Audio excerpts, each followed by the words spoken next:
Hello friends, അതുപോലെ തന്നെ cat ഫുഡിൽ മിയോനാണ് ഏറ്റവും കൂടുതൽ ആൾക്കാർ പ്രിഫർ ചെയ്യുന്നത്. അപ്പോൾ മിയോന് നല്ല ഓഫേഴ്സ് നമ്മൾ അവൈലബിൾ ആക്കിയിട്ടുണ്ട്. ഫ്ലാറ്റ് 10% ആണ് ലൂസിനായിക്കോട്ടെ ചാക്കിനായിക്കോട്ടെ നമ്മൾ കൊടുക്കുന്നത്. അതുപോലെ തന്നെ കിറ്റണ നല്ല അടിപൊളി ഓഷ്യൻ ഫിഷിൽ നമ്മൾ അവൈലബിൾ ആയിട്ടുണ്ട്. 6.8 10% ഫ്ലാറ്റ് ഡിസ്കൗണ്ട് ആണ്. അതുപോലെ തന്നെ പേർഷ്യൻ കിറ്റിന്റെ നല്ല അടിപൊളിയായിട്ട് വരുന്ന ഏറ്റവും കൂടുതൽ പോകുന്നൊരു ഐറ്റംസ് ആണ് കേട്ടോ. 10% ഫ്ലാറ്റ് ഓഫേഴ്സ് ആണ്. അതുപോലെ തന്നെ ക്യാറ്റ് അഡൽറ്റിന്റെയും 6.8 kg നമ്മുടെ അടുത്ത് അവൈലബിൾ ആണ് കേട്ടോ. 10% ഓഫേഴ്സ് ആണ്. അതുപോലെ തന്നെ പ്യുർ പെറ്റ് ഒരുപാട് ആൾക്കാർ ചൂസ് ചെയ്യുന്ന ഒരു മീഡിയം സെഗ്മെന്റ് ആണ്. 999 ആണ്. 10% ഫ്ലാറ്റ് ഓഫ് ആണ് കേട്ടോ.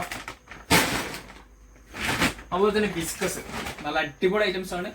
10% ഓഫ് ഉണ്ട് കേട്ടോ ഇതിനും കൂടി. അടുത്തതാണ് ട്രോൾസിന്റെ ക്യാറ്റ് ഫുഡ്. അതുപോലെ തന്നെ 15% ഫ്ലാറ്റ് ഓഫ് ആണ്. കൂടാതെ 10 ലിറ്റർ ക്യാറ്റ് ലിറ്ററും ഫ്രീ ആണ് കേട്ടോ. അതുപോലെ തന്നെ ലെറ്റ്സ് പെറ്റിന്റെ ഫുഡ് ഫ്ലാറ്റ് 20% ഓഫ് ആണ്. അപ്പോൾ വേണ്ടവർ എത്രയും പെട്ടെന്ന് നമ്മൾ വാട്സപ്പിലോ അല്ലെങ്കിൽ നമ്മൾ സ്റ്റോറോ വിസിറ്റ് ചെയ്യാം കേട്ടോ.